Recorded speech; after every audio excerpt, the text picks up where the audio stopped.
Once you have selected the resources, the next set of options is the response configuration. And this is an important section. The reason is when the user is typing in a question and they get a response back, of course you have this initial response and then you have these additional resources. We will be looking at all these things shortly, but the important thing is the follow-up actions. Now I can say that this is one feature which really distinguishes the live chat plus chatbot hybrid versus the simple chatbot that you might have on your site, which has no live chat backing.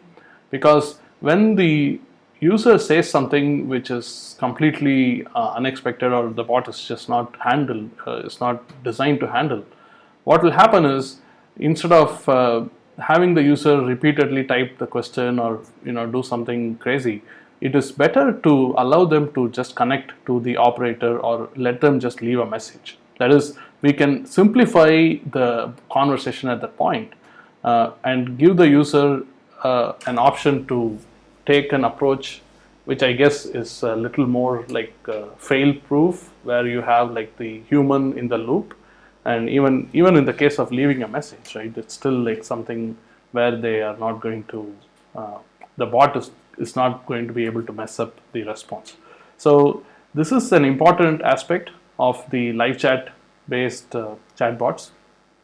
When the answer is found, these are the possible options you have. When the answer is not found, the bot is going to say something to this effect: sorry, I couldn't find any resource to your search.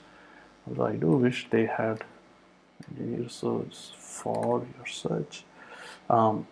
In any case, you have this configuration. I have noticed that turning this on, related resource suggestion, is not very reliable, but you may want to experiment with it and see how it works for your case. And you notice that you have the same set of follow-up actions even if the answer is not found.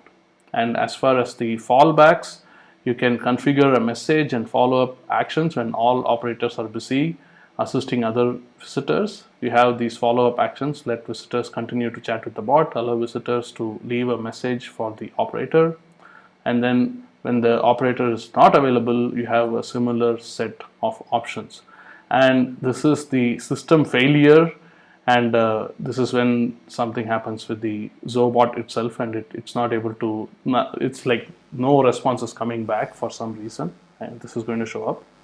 And then you have the set of follow-up actions for that possibility also. So these are the list of options you have when it comes to configuring the response.